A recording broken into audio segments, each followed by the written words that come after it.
우리에게 주신 하나님 말씀은 로마서 8장 36절에서 39절입니다. 신약성경 250쪽입니다. 35절에서 39절 이 계시의 말씀을 봉독할 때에 살아계신 하나님의 음성을 들으실 수 있기를 바랍니다. 누가 우리를 그리스도의 사랑에서 끊으리요? 환난이나 곤고나 박해나 기근이나 적신이나 위험이나 칼이라. 기록된 바 우리가 종일 주를 위하여 죽임을 당하게 되며 도살당할 양같이 여김을 받았나이다 함과 같으니라. 그러나 이 모든 일에 우리를 사랑하신 이로 말미암아 우리가 넉넉히 이기느니라.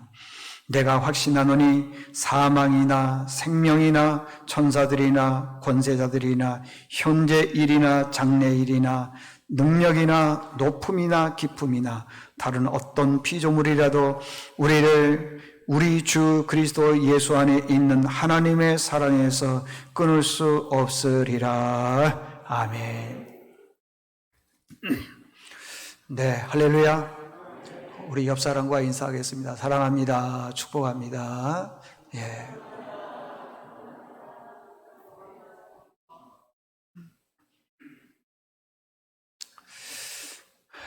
오늘은 나는 구원의 확신이 있는가? 그런 제목으로 말씀을 전할 때 다시 한번 구원의 확신 있는 시간 되기를 바랍니다. 여러분들, 우리가 인생을 살아나가면서 제일 무서운 게 뭐겠습니까? 우리가 그 병을 무서워하는데 왜 병을 무서워하죠? 내가 이 병에 걸려도 절대 죽을 것 같지 않다. 그러면 두려워해요? 안 두려워요? 절대 두려워하지 않죠. 우리가 암을 두려워하는 것은 그 암 때문에 죽기 때문에 그러는 겁니다.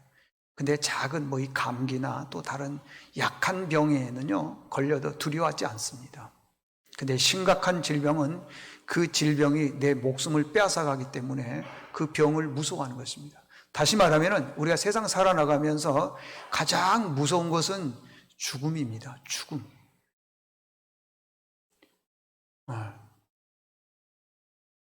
왜 죽음을 무서워하느냐 그러면 죽음을 이긴 사람이 아무도 없기 때문에. 그래서 한 번 죽으면은 영원한 결별. 지금 최근에 요 며칠 사이에 굉장히 회자되고 있는 그 뉴스 중에 하나가 우리나라의 최고의 기업 전직 회장께서 돌아가시고 난 다음에 상속세 이 문제에 대해서 지금 굉장히 많이 회자됐지 않습니까? 그분은 보니까요, 누릴 것 다 누리셨더라고요. 보니까 정말 어마어마하더라고요. 제가 잘은 모르겠지만 들은 얘기인데 차가 130대랍니다. 아주 외제차 다 누르셨죠. 귀한 골동품 다 수집을 했죠. 근데요, 중요한 것은 그분이 아니더라도 그분보다 더한 분들에도 사람은 다 죽는다는 겁니다. 그래서 죽음을 두려워하는 거예요. 왜 그러느냐? 죽음을 이긴 사람이 없기 때문에 그래요. 근데 참 감사한 것은 우리 그리스도인들은 죽음에 대해서 두려워하지 않습니다. 왜 그러느냐? 다 죽는데 왜 죽음을 두려워하느냐 그러면 죽음 뒤에는 믿는 그리스도인들은 반드시 부활이 있기 때문에 그래요. 부활, 영적 부활이 있기 때문에 그러더라는 것입니다. 자, 오늘은 구원에 대해서 말씀드리는데 구원받은 백성들의 세 가지 특징이 있습니다. 첫 번째는 죽음을 두려워하지 않는다는 거예요. 죽음을 두려워하지 않는다는 것입니다. 고린도전서 15장을 무슨 장이라 그러냐면 부활장이라 그럽니다. 55절에 보니까 그 사망아, 죽음이죠. 너의 이기는 것이 어디느냐? 사망아, 내가 쏘는 것이 어디느냐? 사망이 쏘는 것은 죄요, 죄의 권능은 율법이라. 우리 주 예수 그리스도로 말미암아 우리에게 결국에는 뭡니까? 승리를 주시는 하나님께 감사한다 그랬습니다. 그러니까 사망아 쏘는 것이 어느냐? 죄의 권능은 율법이다. 이런 모든 것들을 보면은 사람은 다 죽는다는 겁니다. 근데 결국은 죽지만은 믿지 않는 사람들은 죽음으로 끝나서 지옥의 형벌로 가지만은 보니까 우리에게 승리, 우리의 부활의 승리를 주신 하나님께 감사한다 그 말이라는 것입니다. 몇 번 얘기했지만은 권세 중에 최고의 권세는 왕의 권세가 아닙니다. 재정, 물질의 권세 그것도 아닙니다. 사망의 권세입니다. 근데 예수님께서 사망 권세를 어떻게 했냐? 이기셨다고 하는 것입니다. 그래서 예수 믿는 사람은 죽음을 두려워하지 않습니다. 혹시 여러분들 중에 누군가가 진짜 죽음이 두렵다는 것은 구원의 확신이 아직 없기 때문에 그러는 거예요. 어차피 우리는 다 죽지 않습니까? 다 죽습니다. 근데 이 죽음에 대해서 조금 차이만 있을 뿐이지 죽음에 대해서 두려워한다는 것은 내가 아직도 구원의 확신이 부족하기 때문에 그러는 거예요.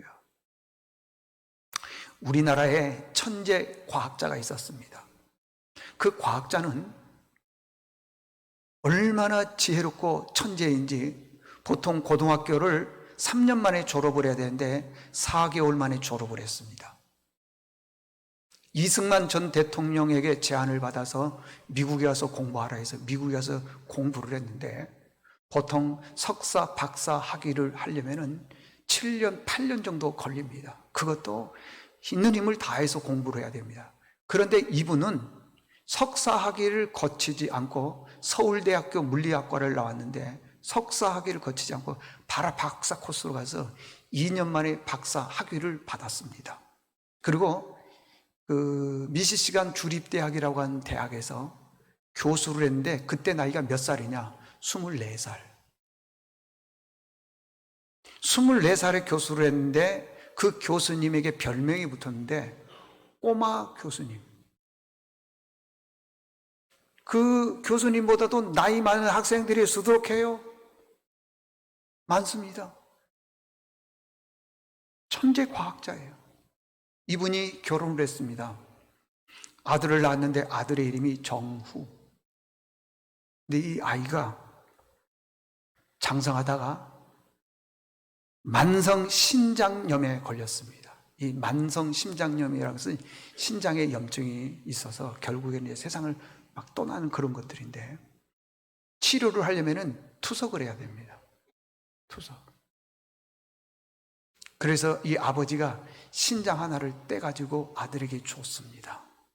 줬는데 그 약물 부작용으로 인해서 문제가 생기기 시작하고 이 아이는 점점 죽음의 자리로 몰아가는데 우울증에 걸린 거예요. 나 이래서 죽는다. 결국에는 그 우울증을 견디다 못해서 10m 높이에서 떨어져서 자살을 합니다. 근데 다행인 것은요, 그 밑에 나무가 그 아이를 살린 거예요. 이 아이 때문에 아버지가 예수를 믿게 되었고 하나님께 기도합니다. 하나님, 흔히 말하기를 전생에 내가 무슨 죄를 지었기에 이런 일들이 있습니까? 그랬더니 하나님께서 그 기도 소리의 음성을 들려주시더라는 것입니다. 너는 네 아들을 위해서 감사해 본 적이 있느냐? 이 아이는 태어나서 얼마 되지 않아서 신장염에 걸렸습니다. 여러분, 어린 아이가 투석을 한다고요. 감사할 일이 있습니까? 없죠. 내 아들이 너를 위해 십자가 졌는데 너는 감사해 본 적이 있느냐? 그러니까 그 아버지, 너 때문에 아이가 아팠다 이렇게 얘기를 하는 거예요. 너 때문에 아이가 아팠다. 그거에 대해서 감사해 본 적이 있느냐? 주님, 무슨 뜻인지 잘 모르겠습니다. 기도를 또 했습니다. 내 아들 진우가 너에게 짐이 된다라고 생각했지만은 네 아들 진우 때문에 네가 예수 믿었고 구원의 확신을 가졌고 네가 하나님의 자녀가 되었지 않느냐? 그거에 대해서 감사해 본 적이 있느냐? 다시 말하면은 너의 믿음을 강하게 하기 위해서 네 아들을 아프게 했다. 이 아버지가요, 그 기도의 음성을 듣고 털썩 주저앉고 내가 왜 그동안에 감사하지 못했던가? 얼마나 믿음의 반성을 했는지요. 그분이 우리가 다 잘 아는 과학기술처 장관했던 정근모 씨. 그분이 명지대학 총장도 하셨던 분인데 아주 유명한 분입니다. 이분에게 정근모 씨에게는요, 아주 둘도 없는 친한 친구가 있었습니다. 서울대학교 같은 물리학과를 졸업했던 친구가 있었어요. 그 친구가 자기 못지않게 머리가 똑똑하고 좋은 거예요. 이분이 전직 대통령 중에 전두환 전 대통령 때에 청와대 경제수석을 했습니다. 다시 말하면은 청와대의 거시경제, 실물경제, 경제, 모든 대한민국의 경제를 이분이 다 알고 대통령에게 가르치는 거예요. 밤도 좋고 낮도 좋고 뭐 늘 새벽같이 가르치는 거예요. 그 전 대통령이 이분에게서 경제에 대해서 다 알았어요. 그분은 군인 출신이니까 모를 거 아니겠어요. 다 가르친 거예요. 그래서 그분의 가르침대로 전두환 전 대통령이 7년 동안 대통령에 있으면서 한국 경제를, 물론 그분은 독재를 했지만 한국 경제만큼은 이분이 이끌어갔는데, 그 이끄는 힘의 핵심이 누구였냐? 김재익 씨라는 거예요. 둘도 없는 친구라는 겁니다. 그래서 내가 구원의 확신을 갖고 난 다음에 그 친구를 구원시키려고 친구야 좀 만나자 했더니 너무 바빠서 만나기가 쉽지가 않아요. 하루는 친구에게 전화를 했습니다. 야 친구야, 나 너 꼭 좀 만나서 얘기 좀 해야 되겠다 했더니 그 친구가 내가 대통령을 모시고 지금 외국에 갔다가 오는데 싱가포르 거기에서 그럼 잠깐 만나자. 좋다 해서 정금호 씨는 서울에서, 그분은 외국 순방 중에 있다가 싱가포르에서 만나서 꼭 전도하고 예수 믿게 만들려고 그랬어요. 그런데 김재익 씨라고 하는 분이 전두환 전 대통령과 경제수석 여러 사람들과 버마, 옛날에는 그 버마라 그랬죠. 지금은 미얀마. 1983년 10월에 그 북한의 폭탄 테러를 해서 이범석 장관도 그랬지만 김재익 씨가 세상을 떠났어요. 폭탄으로. 그때 나이가 44살. 아무리 친구를 기다려도 오지를 않는 거예요. 싱가포르 그 호텔에서. 나중에 알고 봤더니 폭탄 테러가 나서 친구가 죽어버린 거예요. 그때 정금호 씨가 뭐라고 그러는지 아세요? 땅을 치며 통곡하면서 이런 얘기를 했다는 거예요. 내 친구, 사랑하는 친구, 그 친구의 전도 시간을 기다려주지 않았다. 내가 어떤 방법으로든지 그 친구를 만나서 전도했어야 되는데 전도하려고 봤더니 벌써 이 세상 사람이 아니었다. 정금호 장관이 이런 얘기를 합니다. 나는 숱한 고난을 겪어봤다. 아들에 대한 고난, 질병에 대한 고난, 친구 전도하고 싶었는데 친구를 잃어버리는 고난. 그렇지만 난 두려워하지 않는다. 왜? 죽음 뒤에는 뭐가 있다고요? 부활이 있기 때문에.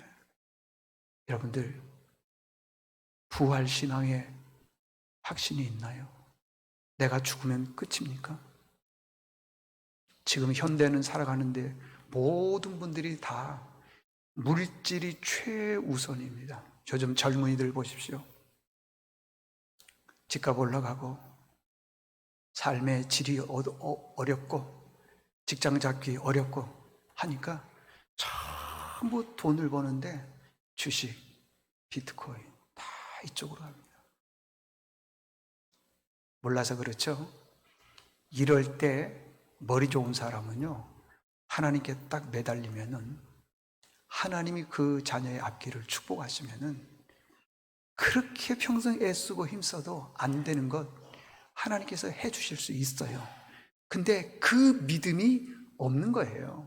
신뢰를 하지 않는 거예요. 왜? 이미 내 머리에는 물질이 꽉 차 있고 내가 수고하고 애쓰는 만큼 노력해서 된다라고 나는 판단하기 때문에 그렇습니다. 자, 지금 여러분들 비트코인도 하고 주식도 하고 돈 벌 수 있는 거 다 하십시오. 한다고 해서 내 뜻대로 되면은 얼마나 좋겠습니까? 이런 말씀이 내 귀에 들려오는 사람들은요, 복 있는 사람이라 그랬어요. 근데 들리지 않고 와서 예배는 드리지만은 어찌됐든 어떤 방법으로지 내가 출세하려고 하면은 평생 쉽지 않다고 하는 것입니다. 우리 그리스도인들은 절대 죽음을 두려워할 필요가 없습니다. 왜요? 사망 권세를 이기시고 부활하신 주님이 계시기 때문에 그렇습니다. 아무리 부귀영화를 누리고 이 땅에서 잘 되고 잘 살아도요, 다 우리는 이 땅에 머무른 것이 아니라 영원한 천국에 머무른다는 것을 꼭 기억하면서 하나님 의지하는 믿음의 식구들 될 수 있기를 바랍니다. 이게 첫 번째 우리에게 주신 메시지입니다. 내가 구원을 받았는지 안 받았는지 확인하는 방법 중에 하나가 뭐냐? 자꾸만 두려운 거예요. 걱정이, 염려가 많은 거예요. 이건 확신이 없는 거예요. 두 번째는 뭐냐 그러면은 구원받은 백성들은 죄의 문제가 해결이 된다고 하는 것입니다. 골로새서 2장 14절에서 15절에 보니까 우리를 거스리고 불리하게 하는 법조문으로 쓴 증서를 뭐라 그러면 지우시고 제하여 버리사. 이게 우리를 불리하게 만드는 법조문이 있다고 하는 것이다. 법조문. 근데 그걸 두 가지예요. 첫 번째는 지워버리고 두 번째는 제하여 버리고. 두 가지요. 지워버리고 제하여 버리고. 이게 뭐가 같으냐 그러면은 노예 문서와 똑같습니다. 그 다음에 빈 문서하고 똑같습니다. 없애버린다는 거예요. 조선시대 때 보면은 장례원이 있습니다. 장례원이 하는 일이 뭐냐 그러면은 노예 문서를 보관하는 것이 장례원입니다. 뭐 예원이라고 하는 이름 많죠. 예원, 예수님의 원하는 사람 이렇게도 쓸 수 있지만은 만약에 혹시 다른 뜻을 했다면 노예 문서 보관하는 것이 뜻이요. 장례원은 노예 문서를 보관하는 곳인데 잘 보십시오. 세계에서요 가장 악한 노예 제도법을 가지고 있는 나라가 딱 한 나라 있습니다. 어느 나라냐? 우리가 살고 있는 대한민국이에요. 신라 시대 때는 골품 제도가 있습니다. 여러분 뭐 몇 두품 해가지고 6두품 해서 올라가다가 진골, 성골 그러잖아요. 딱 만들어놨어요. 그래서 그 이상 못 올라갑니다. 백정으로부터 시작해서 6두품, 5두품, 1두품 해서 또 그 다음에 진골, 성골 못 올라갑니다. 기가 막히죠, 여러분들. 이 골품제다가 고려시대까지 내려오고요. 고려시대에서 그 조선시대까지 내려옵니다. 오랜 세월 동안 이 골품제다가 내려오는 거예요. 조선이 개국할 때에 한양을 천도해서 개국 왔잖아요. 이렇게 한양으로 내려왔을 때 개국을 천도할 때에 양반이 이 인구의 몇 프로인 줄 아십니까? 5%밖에 안 됩니다. 60몇 프로는 다 노예들입니다. 나머지 20, 30%는 일반 평민이고요. 그러니까 60% 가까이가 노예라니까요, 여러분들. 굉장히 많습니다. 그 노예 문서를 보관하는 것이 장례원이에요.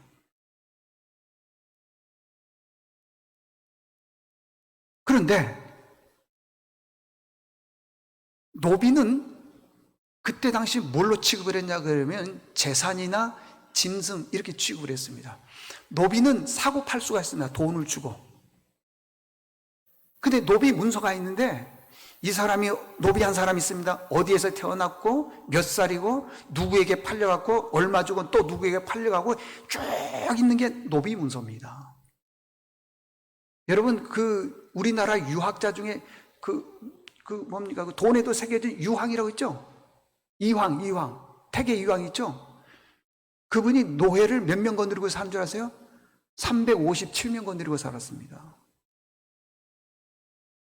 우리가 보기에는 유학자고 굉장히 인자하고 훌륭한 분처럼 보이지만 노비가 357명이요. 참. 그런데 그런 노예들의 빈 문서를 노예 문서를 갖다가 다 태워버린다는 겁니다. 없애버리고 제하여버리고 그랬잖아 아까요. 없애버리고 제해버렸다는 것입니다. 응? 여러분 여기 중에 혹시 여러분들 양반 출신이란 분들 있습니까?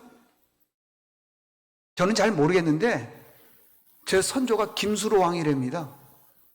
근데 김수로 왕도 노예일 가능성이 높아요. 60% 안에 들 수 있습니다. 혹시 여기 양반 계십니까? 몰라 누군지도요. 그러면 우리가 이 땅에 살아가면서 노예 출신인 우리들이 이 땅에 살아갈 때 어떻게 살아가야 되겠습니까? 서로 비방하고 욕하고 험담하고 그러면서 살아가야 됩니까? 노예 출신들이? 신분이 낮으면 낮을수록 어떻게 살아가야 되죠? 힘드니까 서로 위로하고 격려하면서 살아야 되는 것 아니겠습니까? 근데 우리가 그렇게 살지를 않습니다. 자, 예수님께서 십자가를 지신 이유가 뭐냐면은 노예 문서를 다 태워버린 거예요. 우리는 이 죄의 노예예요. 죄의 노예. 근데 그걸 다 태워버렸어. 어디에서 태워버렸냐면 십자가에서 다 태워버렸다는 것입니다. 영원히 멸망받을 사람을 죽음에서 구원해 주신 예수 그리스도, 지옥 백성을 하나님의 자녀로 만들어 주신 예수 그리스도, 그분이 우리의 죄의 문서를 갖다 다 태워버렸다는 것입니다. 기독교의 능력이 어디 있느냐? 건물에도 있지 않고요, 숫자에도 있지 않습니다. 어느 분은 그런 분들 들어봤습니다. 우리 교회에는 변호사가 몇 명이다고, 그 다음에 큰 회사에 뭐 부회장도 있고 뭐 그런 얘기를 제가 들어본 적이 있습니다. 좋은 교회죠. 그러나 영적으로 보면은 좋은 교회는 아닙니다. 정말 영적으로 좋은 교회가 어떤 교회냐 그러면은 구원의 확신을 가지고 이 땅에서 하나님의 자녀로 살아가는 것이, 그런 성도들이 많은 교회가 좋은 교회라고 하는 것입니다. 그걸 뭐라고 했냐면 부활의 능력.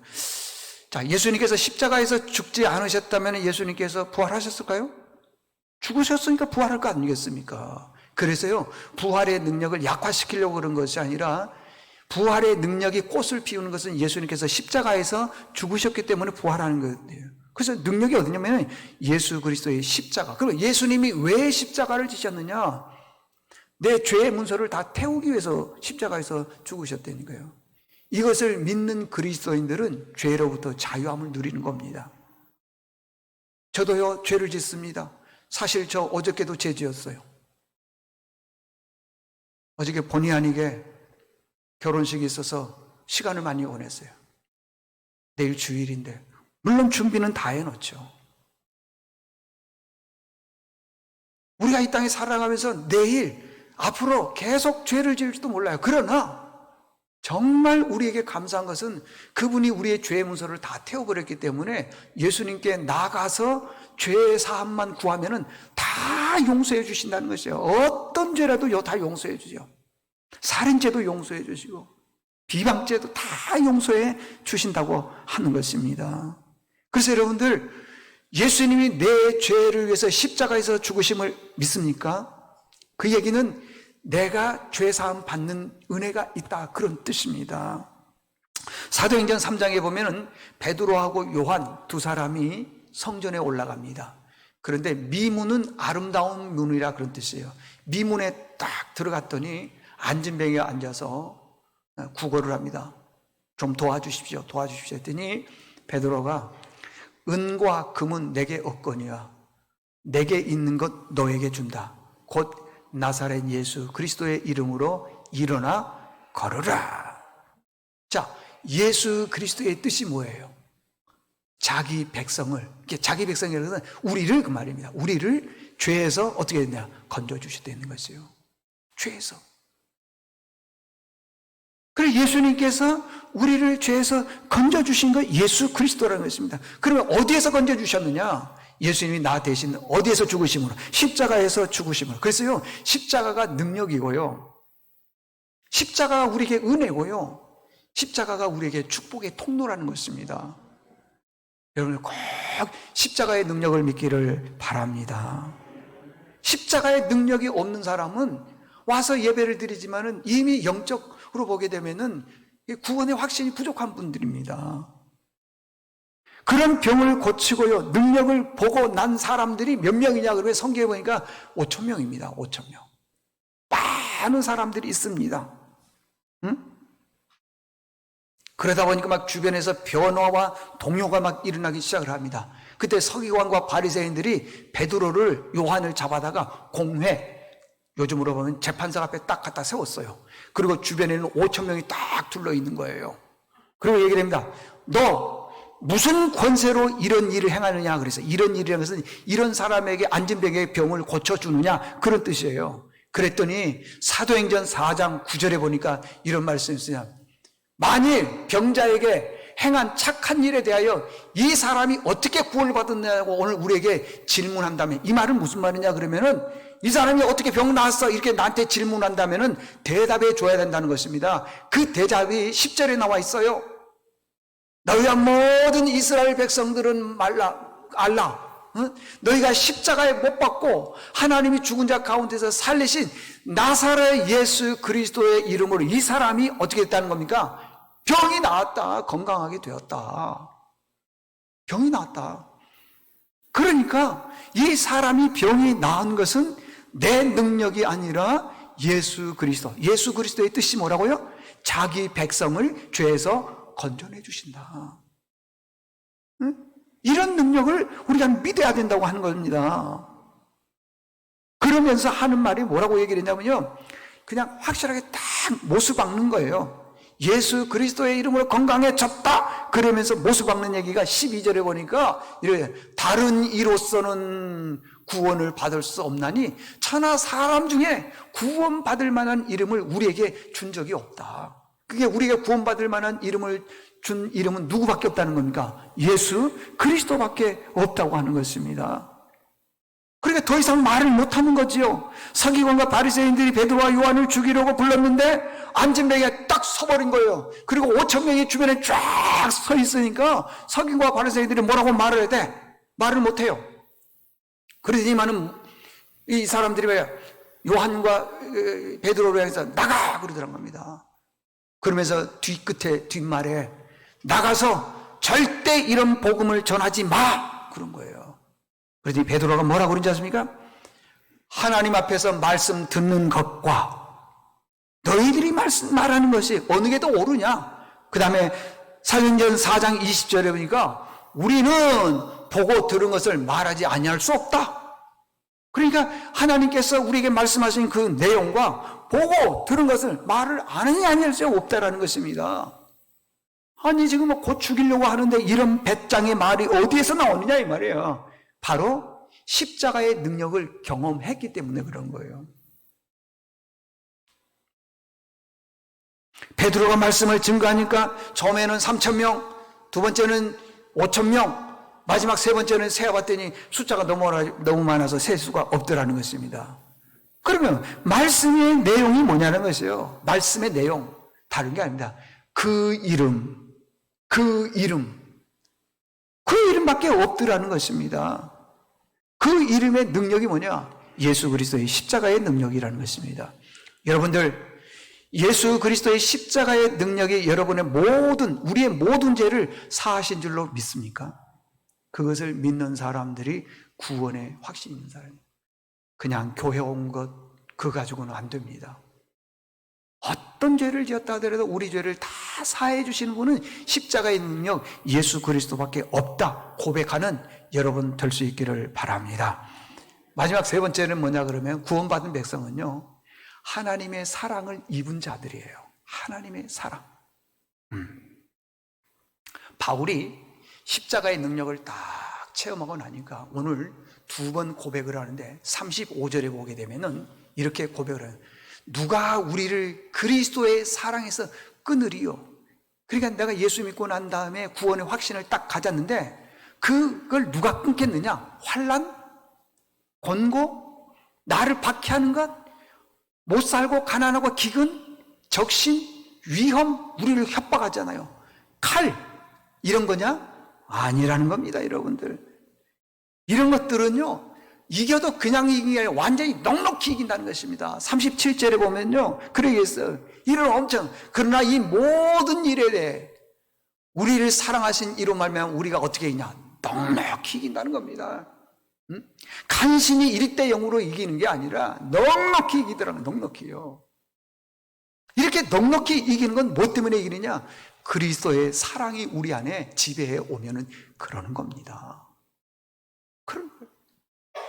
다시 38절에 보게 되면 39절에 보니까 이런 말씀이 있으냐? 38절에 보니까요, 내가 확신한다. 사망이나, 이게 죽음이죠. 죽음이 제일 무서운 거지 않습니까? 생명이나 천사들이나 권세자들이나 현재 지금 갖고 있는 여러 가지 일들, 고난이나 이런 것들, 장래일이나 능력이나 그 다음 말씀에 보니까요, 높음이나 깊음이나 다른 어떤 피조물이라도 우리 주 그리스도 예수 안에 있는 하나님의 사랑에서 절대 끊을 수 없다는 거예요. 우리가 신앙생활 하면서 보면서요, 믿음이 좋아졌다가 안 좋아졌다가 막 이런 분들도 있고요, 예수 믿다가 안 믿어버리는 분들이 있습니다. 이 재난이 온으로 인해서 믿음이 아주 그냥 너무 약해진 분들도 있습니다. 왜냐? 구원의 확신이 부족하기 때문에. 어떤 분들은 진짜 모든 것들을 다 이뤄도요, 믿음만큼은 변하지 않는 분들이 있어요. 왜? 구원의 확신, 십자가의 능력, 그걸 내가 가지고 있기 때문에 그러더라는 것입니다. 하나님의 사랑을 많이 입은 사람의 특징이 뭔 줄 아십니까? 하나님이 기뻐하는 일을 하는 거예요. 여러분 자녀를 키워보셨죠? 자녀를 키워보면요, 자녀들이 부모의 사랑을 많이 받으면 세상에서 어려운 일, 힘든 일이 있어도요, 그걸 너끈히 이겨나갑니다. 그리고 늘 표현할 때 긍정적으로 표현을 하는 겁니다.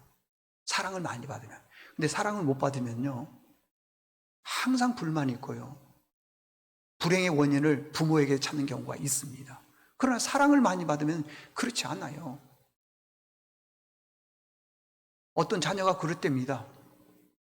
자기가 복권을 타서 20억을 받으면은 엄마에게 10억을 주겠다는 거예요. 왜 그런 줄 아세요? 그 자녀는 부모에게 사랑을 많이 받았다는 그런 증거입니다. 증거예요. 이게 뭐 하나의 유머 에피소드 같지만은요, 사랑을 많이 받았다는 그런 증거예요. 자녀들이 이렇게 커야 되는 거예요. 오늘 어린이 주일이잖아요. 기성세대인 우리 어른들은 세대가 다르기 때문에 그때는 자녀들을 뒷바라지하려고 애들을 키우지를 못했어요. 지금처럼 어디 가고 그러지를 못했다는 거예요. 그냥 일만 하는 겁니다. 일. 뒷바라지하려고. 아버지는 새벽에 나가면 저녁 늦게 들어와요. 애기들은 다 자지요. 참 아버지가 불쌍한 것 같아. 근데 요즘에 부모들은 그렇지 않아요. 자식이 제1순위예요. 그 사랑을 많이. 이게 이제 과욕적 사랑 때문에 나중에는 문제가 되지만, 어쨌든 자녀의 사랑을 많이 받으면, 자녀들이 받으면은요, 이 세상에 힘든 일이 있더라도 얼마든지 이길 수 있다는 것입니다. 그러면 하나님의 사랑을 입은 자들의 특징이 뭐냐? 하나님이 기뻐하시는 일을 한다 그러는데, 하나님이 기뻐하는 일이 뭘까요? 우리가 지금 어떤 걸 하나님이 제일 기뻐할까요? 그건요, 오늘도 하나님은 누구를 찾느냐 하면은 예배하는 자를 찾습니다. 예배하는 자를 찾아요. 그래서 하나님의 사랑을 많이 받으면은요, 입술에서 감사가 나오고 기쁨이 흘러나오고 늘 예배를 사모하게 되고 있고 그러더라는 것입니다. 삶이 기쁩니다. 여러분들 그런 삶 살기를 바랍니다. 꼭 그렇게 해야 됩니다. 여러분들 한 주간 내내 우리가 세상에 나가서 세상적으로 살다가 와서 예배 한번 드리고 그거 아니에요. 여러분들. 왜? 그 이름의 능력, 그 이름의 힘, 그렇기 때문에 그러는 것이에요. 베드로가 병이 낫고 난 다음에, 그 환자가 병이 낫고 난 다음에 와서 베드로에게 와서 막 절을 하는 거예요. 막 당신이 내 병을 고쳤습니다. 그랬더니 이게 무슨 소리냐 그러는 거예요. 사도행전 3장 16절에 보니까 그 이름을 믿음으로, 그 이름이 너희가 보고 아는 이 사람을 설명하였나니 예수로 말미암아 난 믿음이 너희 모든 사람 앞에서 이같이 완전히 깨끗하게 낫게 했다. 그러니까 이 안진뱅이가 나은 것은 내 능력이 아니라 그 이름은 누굽니까? 예수 그리스도라는 것입니다. 그분으로 인해서 너희가 완전히 낫게 됐다. 여러분 원래 베드로가 어떤 사람입니까? 베드로는요, 자기가 막 나서기를 좋아하는 사람, 앞장서기를 좋아하는 사람이요. 응? 베드로는요, 다 주를 버린다 할지라도 나는 주님 안 버리겠습니다. 그 앞장서는 사람 아니겠어요?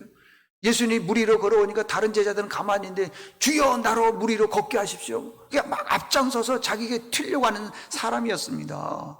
그런데 그가 십자가의 능력을 딱 경험하고 나니까 그 안진뱅이가 말이에요. 당신이 고쳤습니다. 그러니까 아니다. 그 이름이다. 그 이름이 당신을 완전히 낫게 해줬다. 그렇지 않습니까, 여러분들? 자, 이 말씀을 들을 때요, 사람이 변하는 모습이 너무 아름답더라는 것입니다. 여러분, 교회에서 누가 주목받아야 됩니까? 제가 일부 예배 시간을 또 얘기했지만요, 진짜 우리 교회예요. 진짜 제가 두 손 들어서 정말 감사합니다. 특별히 우리 장로님들에게 어느 교회는요, 예수님보다 위에 있는 담임 목사님도 있고요, 예수님보다 위에 있는 장로님들 몇 분 계세요, 보면요. 근데 우리 교회는 그렇지가 않아요. 난 그거에 대해서는 정말 감사한 거예요. 당신의 이름 내려고 하지를 않아요, 보면은요. 교회에는 누가 주목을 받아야 되냐면요, 하나님, 예수님, 성령님, 삼위일체 되신 하나님이 주목받아야 되죠. 왜 우리는 큰 교회에 어제도 주례를 서는데 보니까 어떤 목사님이 굉장히 큰 교회에서 심우하신 목사님이더라고요. 그 신랑 아버지가 목사님을 소개를 하는데 예수님은 안 보여. 어떤 교회, 그 다음에 그 목사님이 학교를 이렇게 인수를 받아서 지금 어떻게 되고 어떻게 하고 자기 아들 결혼하는데 주인공이 줄에 서는 목사님이에요. 제가 기도했는데 제 이름은 부르지도 않아. 감사했죠. 결혼식 때의 주인공은 신랑 신부입니다. 교회의 주인공은 성부, 성자, 성령 하나님이십니다. 우리가 주인이 될 수가 없습니다. 결론입니다. 제가 여러 번 얘기했지만 좋은 교회는 어떤 교회일까요? 좋은 교회는요, 구원의 확신 가지고 하나님이 기뻐하는 그런 삶을 사는 분들이 많은 교회가 좋은 교회입니다.